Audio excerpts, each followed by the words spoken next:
कुछ इठलाती कुछ कह जाती, ये जिंदगी ही तो है। किधर से गुजरे थे, कहाँ कहाँ भटके थे। कुछ भिगो गए थे, कुछ छूकर निकल गए थे। कुछ रुला गए थे, कुछ बहा ले गए थे। आओ गाते हैं तराने अनुभवों की दुनिया के।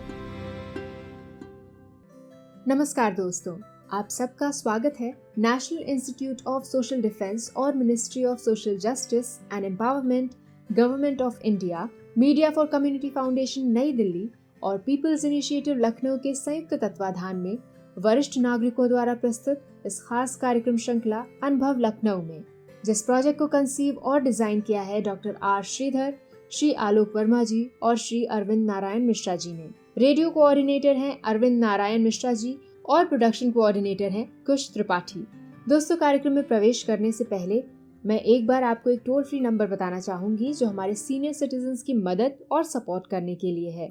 आप इस नंबर का इस्तेमाल सुबह 8 बजे से रात 8 बजे के बीच में कर सकते हैं। यदि आपको किसी प्रकार की मदद और सपोर्ट की जरूरत है तो आप इस टोल फ्री नंबर 14567 पर कॉल कर सकते हैं। एक बार फिर से नंबर रिपीट कर देती हूँ, आप चाहें तो इसे नोट भी कर सकते हैं। 14567। इस नंबर पे doctors, hospitals, old age homes से लेकर लीगल गाइडेंस, इमोशनल सपोर्ट और बुजुर्गों के शोषण के केस में डायरेक्ट इंटरवेंशन और निराश्रित बुजुर्गों को रेस्क्यू कराने तक सभी प्रकार के सपोर्ट के लिए कॉल किया जा सकता है। अब आइए दोस्तों, बढ़ते हैं कार्यक्रम की ओर। मैं हूँ तृप्ति और ये कार्यक्रम आप तक लेकर आ रहे हैं अनुभव लखनऊ। आइए शरद जी, आपका स्वागत है।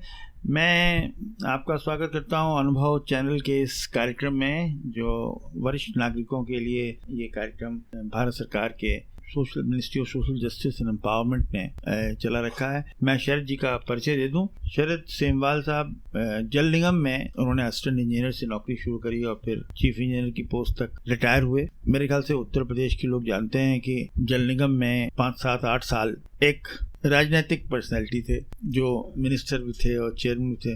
उनके मारे लोग काफ़ी परेशान रहे और उस बीच में भी इन्होंने आराम से नौकरी अपनी चलाई। मेरे ख्याल से 2-3 बातें जो इनकी पर्सनैलिटी को जितना हम लोग जानते हैं उससे ही दिखाई पड़ती हैं।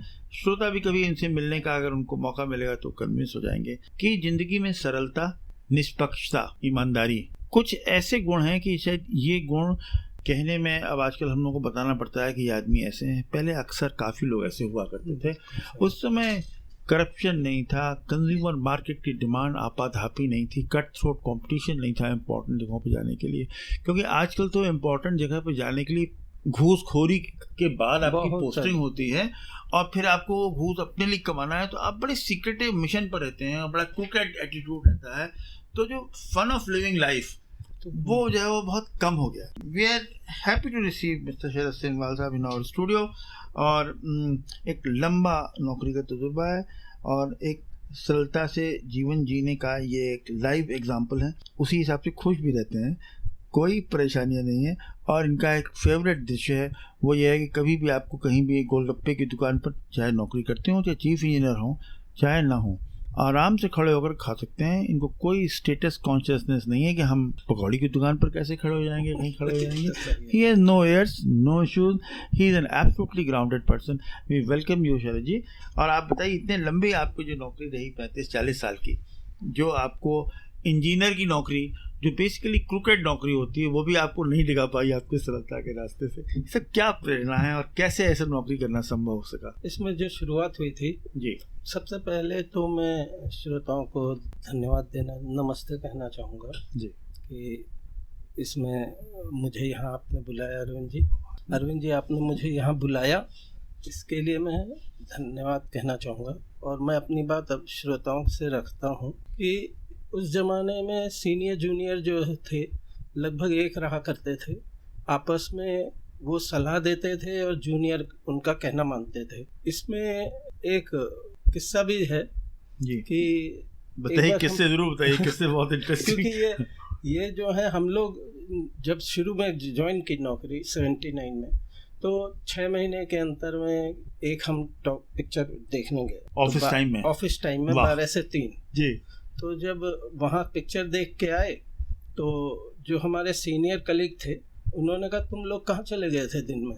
लंच पीरियड पे, तो हमने कहा हम लोग पिक्चर देखने गए थे, बता भी दिया आपने। हाँ, बता भी दिया, क्योंकि सर वो सब साफ आपस में बात किया करते थे जी। तो उसके बाद उन्होंने कहा कि हमें बड़ी देर तक समझाया कि आप ऑफिस में पिक्चर नहीं देखने जाओ, क्योंकि सबऑर्डिनेट पे भी गलत असर पड़ेगा अगर कहीं हुआ और फिर बदनामी भी होती है कि इस तरह से।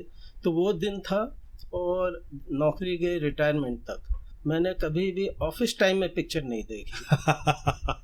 जी। ये उनका वो था जी। तो इस तरह से जब लोग समझाते थे, अगर आपके पास फाइल आई आप नहीं समझ पा रहे हैं, तो हमने उनसे पूछा तो वो हमेशा सही राय देते थे कि इसमें कहाँ गड़बड़ी है। तो वो जो हमें उनसे एक्सपीरियंस मिला कि क्या क्या पॉइंट हमें किसी फाइल में देखने चाहिए जी। जहाँ पे हो सकता है कि वो जो हमारा सबऑर्डिनेट है या कोई आदमी गलती करता है या जानबूझ के वो हमें बेवकूफ़ बनाने की कोशिश करता है। मतलब नौकरी करने की तहजीब सिखाई उन्होंने नौकरी करने की तहजीब सिखाई, और लगभग 3 साल में उनके साथ रहा। वो उसका मुझे बहुत अच्छा एक्सपीरियंस रहा। अच्छा शरद जी, एक और बड़ी इंटरेस्टिंग बात है, ये जो 35-40 साल की नौकरी आपकी आराम से गुजर गई, इसमें और कोई इंटरेस्टिंग एक्सपीरियंसेस, जैसे झगड़े के, बॉस के, कोई समस्या आई हो कुछ, और ये भी आपके बारे में चर्चित है कि आप अपनी ज़िंदगी के काफ़ी लंबे समय, इंजीनियर्स को तो फील्ड में ही काम करने में मज़ा आता है, लेकिन आप काफ़ी समय तक डिज़ाइन में और ऑडिट में और किसी ऐसे नॉन वर्किंग सेल से बहुत रहे। मेरे को कहीं फ़र्क नहीं पड़ता था, क्योंकि बेसिक जो मेरी ट्रेनिंग हुई थी वो ये थी कि आप कहीं भी रहो, अपने स्वभाव को नहीं बदलो जी। तो उसमें चाहे मेरा CNDS में ट्रांसफ़र हुआ, कंस्ट्रक्शन में हुआ, मैं HRD में यूनिसेफ के साथ काम किया, और सब जगह जितनी जगह मैंने काम किया, मतलब वैसे पोस्टों पे भी और नॉन वर्किंग पोस्टों पे, तो उसका असर ये हुआ कि शुरू में जैसे यूनिसेफ में मैंने काम किया तो उनको विश्वास नहीं था कि हम लोग विद इन टाइम, और फंड जो है हमारे यहाँ जो फंड का रहता है, हम उसमें कंप्लीशन प्लान उनको सही करके देंगे। तो तब उन्होंने शुरू में हमें 40,000 का पहला इंस्टॉलमेंट दिया कि पहले इसको आप पूरा करिए और कंप्लीशन दीजिए, तब हम दूसरा पैसा देंगे। तो वो यूनिसेफ वालों ने शुरू में 40,000 से दिया, करते करते आप विश्वास नहीं करेंगे, उन्होंने ये कर दिया था कि 1.5 करोड़ 2 करोड़ तक के हमें काम देने लगे थे, क्योंकि उनका ये विश्वास था कि मैं 3 महीने के अंदर अगर मैंने कहा है तो वो करके दूंगा, और फंड भी वापस उनको जो करना है वो करूँगा जी। तो इस चीज़ में बहुत फ़ायदा रहा। और सबसे बड़ी बात यह है कि वो सीधे सचिव से बोलते थे कि हाँ, एक जल निगम में एक असिस्टेंट इंजीनियर है जो इस तरह का काम करता है। उसके चक्कर में मेरा इसमें गंगा सफाई अभियान, हाँ, सफाई अभियान में तो हुआ, वो तो अलग है, परंतु ये जो कुंभ मेला होता है उसमें भी मेरा किया गया कि भाई इसमें भेज दिया जाए इस आदमी को। बहुत बढ़िया। तो ये एक अच्छा ये बताइए कि ये सब जो आपने बताई, एक तो कुछ वक्त भी बदल गया, जैसा कि हम लोग बात कर रहे थे, ये सरलता से जीवन जीने की प्रेरणा कहाँ से मिली और कैसे मिली, और इस रास्ते में कुछ बाधाएं आई, क्या रहा? बाधा तो देखिए सब आती हैं, हाँ, क्योंकि जब भी कोई बात होती है कि ये आदमी कैसा है, तो लोग बोलते हैं साहब ये फील्ड के लिए नहीं चलेगा। हाँ, परंतु अच्छा इंजीनियर्स की कॉम भी 2000 आते आते तक, मतलब आपके जो लाइफ का आधे टाइम के बाद से, हाफ टाइम बाद से थोड़ी सी बदनाम होने लगी। वो तो धीरे धीरे सभी, क्योंकि कंपटीशन जब बढ़ता है हाँ, तो लोग बाग भी आके मतलब ट्रांसफर पोस्टिंग का सभी को पता है कि क्या होता है, उसमें हर साल वो वैल्यू एडअप होती रहती है। हाँ, तो ये एक बड़ा दिक्कत रहती है। परंतु दूसरी तरफ एक ये फ़ायदा रहता है कि अगर आप अच्छे काम वर्कर हो तो अल्टीमेटली जहाँ पे भी कोई परेशानी होती है वहाँ आपकी पोस्टिंग कर दी जाएगी, क्योंकि उन्हें पता है कि ये आदमी काम करके निकल आएगा वापस और हमें बचा लेगा। बाकी तो फिर बाद में आपकी पोस्टिंग दोबारा वापस वहीं हो जाए, खेल खत्म जी। अच्छा ये बताइए कि जिंदगी में ये तो एक नौकरी तो है, इसके अलावा कोई आपके शौक, खेल कूद, बैडमिंटन, टेबल टेनिस, चेस, ऐसा कुछ आपका उसी में गति रही? आदमी जवानी में सारे गेम खेलता है जी, अल्टीमेटली प्यार उसे एक गेम से होता है। हाँ, और मेरे को इत्फाकन ऐसा था कि चेस से प्यार हो गया। चेस से कब से शुरू किया चेस खेलना? चेस खेलना मैंने था, मतलब मैंने जब पढ़ रहा था तो 3rd ईयर में शुरू कर दिया था। अच्छा, अभी टेक तो वो हाँ, तो उसमें खाली समय बचता था, लोग बाग घूमने मार्केट जाते थे, मेरा टाइम 5 बजे से 7 बजे चेस खेलने का था जी। तो चेस खेलता रहा, फिर उसके मतलब पढ़ाई तो होती थी, सेकंड वो था, तो चेस खेलता रहा। जब फिर नौकरी में आया, नौकरी में फिर ये जब एक बार सेटल हुआ तो ये ढूंढा कि चेस कहाँ होती है जी। फिर धीरे धीरे उसमें एसोसिएशन को ज्वाइन किया, फिर एसोसिएशन को ज्वाइन करके उसके बाद नेशनल लेवल और मतलब डिस्ट्रिक्ट लेवल और स्टेट लेवल और नेशनल लेवल। अच्छा, ओके। तो मतलब आप तो चेस, ये तो बड़ी बात हुई, बड़ी उपलब्धि है अगर आप नेशनल लेवल या स्टेट लेवल पर चेस खेले हुए हैं। तो खेले आप किस टीम में रहे उसमें? आप यूपी की टीम से जाते थे हम लोग। हाँ, तो चेस खेलने के कुछ किस्से इंटरेस्टिंग कुछ और हो तो बताइए जरा। तो बड़ा क्योंकि नौकरी के साथ चेस खेलना भी है। ऐसा पहले जमाने में 13 दिन का चेस हुआ करता था। 13 दिन मतलब 13 दिन टूर्नामेंट चलता था। कोई भी टूर्नामेंट लगभग 13 दिन नेशनल लेवल के चलते थे, 11 से 13 दिन के। तो और हमारी छुट्टी होती थी 30 दिन की जी। 2 टूर्नामेंट हम अधिक खेल सकते थे, उसके बाद या तो विदाउट पे इस तरह से होता था। बहुत लेट हमें ये पता लगा कि नेशनल खेलने पर आपको स्टेट छुट्टी देता है। ये बहुत लेट पता लगा हम लोगों को। तो उसमें हम लोग जब गए, एक आपको रोचक किस्सा बताऊं अरविंद जी बताइए कि 1981-82 की बात है जी।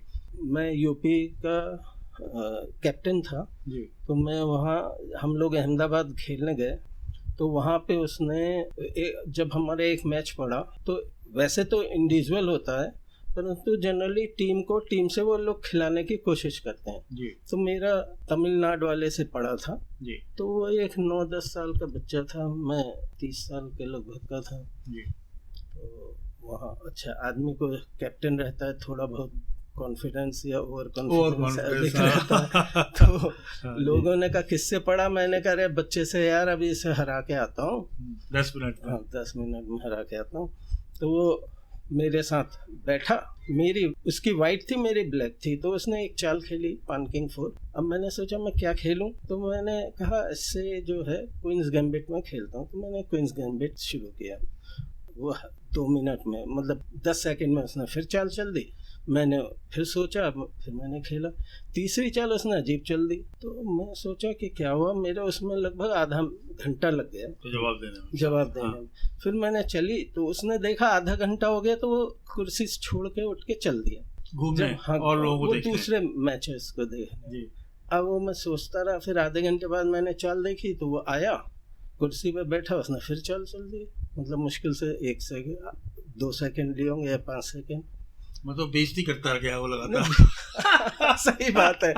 और 10 साल का लड़का 30 साल के कैप्टन को पानी पिला रहा था जी। तो वो फिर धीरे धीरे जब 8-10 चाल पे मेरी घड़ी पे लगभग 1.5 घंटा टाइम था, और उसकी घड़ी में 5 या 10 मिनट वो तो मैंने देख भी नहीं पाया कि मैं अपनी ही घड़ी देख रहा था एक्चुअली। वो आता था, चलता था, भाग जाता था। अब थोड़ी देर में 10-15 चाल में ही मुझे लग गया मैं हार गया, क्योंकि उसने मेरे पीस मार दिए थे। जब पीस मार दिया उसने, तो मैंने रिजाइन की सोची, तो मैंने हाथ मिला के चल दिया। जनरली जब टीम कैप्टन जाता है तो सब लोग पूछते हैं खिलाड़ी कि भी क्या हुआ। तो मैंने कहा हार गए। बोले अरे बच्चे से हार गए। वो शर्मिंदगी मुझे लगभग 1 साल तक रही। तब एक दिन अखबार में मैंने पढ़ा कि वो जो है नेशनल प्लेयर बना, वो चैंपियन बना था इंडिया का, और ग्रैंड मास्टर हो गया था 1 साल के अंदर ही। अच्छा। मतलब 11 साल में ही वो अच्छा बन गया था। 11 या 12 साल का हुआ। ये मैं उम्र बता रहा हूँ, हो सकता है 14 में बना हो। तो उसका नाम बी आनंद था। अच्छा, विश्वनाथ आनंद। और बाद में वो वर्ल्ड चैंपियन भी बना। तो तब मेरे मन में, जो मैं 1 साल तक बहुत घुटन में जी रहा वो मेरा जो है उसका, तब मेरा थोड़ा ठीक हुआ कि अच्छा ठीक आदमी से हारा था, कोई बात नहीं। अच्छा, आप इतनी सीरियसली खेलते थे और नेशनल लेवल पे खेला, तो कोई इसके ये जो पैशनेट इन्वॉल्वमेंट होता है, इसका कोई इंटरेस्टिंग किस्सा एक आध तो बताए। और इसमें सबसे बड़ी बात है अरविंद जी, ऐसा है कि चेस में ये रेफरी एम्पायर कोई नहीं होता। 60-70 आदमी 100 आदमी खेल रहे हैं एक हॉल में, और ये होता है कि अगर आपने पीस टच कर दिया है तो आप उसी पीस को चलोगे। तो ईमानदारी इस गेम में बहुत ज़रूरी है। और दूसरा ये ज़रूरी है कि आपके अंदर किलिंग इंस्टिंक्ट होनी चाहिए कि इसके कुछ फार्मूले हैं कि hit the man when he is down, जब आदमी दबा हो तो उसको मारो। और अब उसे दबाएं कैसे, तो आपको थोड़ी चालें अधिक सोचनी पड़ती हैं, या यूं समझिए कि जो सिचुएशन है उसमें आपको ये सोचना पड़ता है कि इस सिचुएशन में बेस्ट पीस कौन सा है जिससे को खेल के मैं आगे निकल सकता हूँ। शरद जी, शतरंज बारे में एक बात कही जाती है कि शतरंज वालों को जुए जैसी लत हो, तो कभी कभी आप बहुत इम्पोर्टेंट काम छोड़ के उसमें उलझ जाते हैं, ऐसा कोई इंसिडेंट? इस तरह का तो कुछ नहीं, बल्कि मैं इसके तो काफ़ी विरोध में रहा, क्योंकि मुंशी प्रेमचंद जी ने शतरंज के खिलाड़ी पे इसको काफ़ी हाईलाइट किया था। इसलिए जब भी हम लोग जाते थे तो चेस के लिए जनरली मेरा टाइम 5 से 6 था। मैं कभी भी इसमें बैटिंग नहीं खेलता था। एक बार ऐसा हुआ कि मैं रेल रिजर्वेशन के लिए निकला चारबाग के लिए। उस जमाने में नेट बैंकिंग वो नेट से होता नहीं था, बहुत लाइन में लगते थे। तो वहाँ सिस्टर को शाम को जाना था, मैं मॉर्निंग में वहाँ गया तो वहाँ रिजर्वेशन फुल हो चुका था। मैंने कहा रिजर्वेशन फुल हो गया तो आज सिस्टर तो जाएगी नहीं। तो मैं अपना वहाँ से अमीनाबाद में हम लोगों के यहाँ चेस चलती थी, तो एक क्लब था, तो उसमें मैं और सब लोग बैठे रहते थे, वहाँ हम भी पहुँच गए। फिर धीरे धीरे पता लगा, टाइम का पता ही नहीं लगा, सुबह से शाम हो गई। हाँ, सुबह से का टाइम आ गया, लेकिन आपको कभी याद नहीं आई कि रिजर्वेशन वाले को बता रहे हैं। मैं जब पहुँचा, अच्छा साइकिल से चला करते थे, तो जब घर पहुँचा तो सब लोग बहुत मतलब उत्तेजित हो गए थे कि ये कहाँ चले गए तुम, मतलब सिस्टर को जाना है, तुमने ये सब किया। और मेरे बड़े भाई ने तो मुझे थप्पड़ तक मार दिया।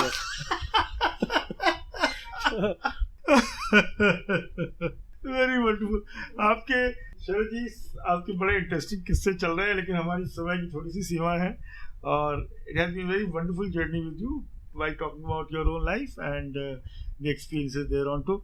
आपके जैसे लोग अब कुछ दिनों बाद उनके किस्से ही रह जाएंगे, क्योंकि अब मुझे लगता है कि गवर्नमेंट इंस्टीट्यूशंस में जो हाल है उसमें सरलता और खुराफात न हो ऐसे करने वाले लोग बहुत कम रह गए हैं। It's very wonderful experience having talking to you, and I hope the audience will also enjoy listening to how Sharad ji has lived his life and how inspirational it is when you listen to it. Thank you very much. Thank you. दोस्तों, फिलहाल वक्त हो चुका है आपसे विदा लेने का, और चलते चलते आपको एक बार फिर से अपने वरिष्ठ नागरिकों की सहायता और सपोर्ट के लिए जो Elder line toll free number है वो बताना चाहूंगी, 14567। इस नंबर पर आप सुबह 8 बजे से रात 8 बजे तक कॉल कर सकते हैं और किसी भी प्रकार की सहायता आपको यहाँ पर प्रदान की जाएगी। अगली बार फिर लौटेंगे ऐसे ही किसी खास शख्स की प्रेरणादायक जीवन यात्रा की कहानियां लेकर। तब तक के लिए स्वस्थ रहिए, खुश रहिए। मैं तृप्ति लेती हूँ आपसे इजाजत। नमस्कार।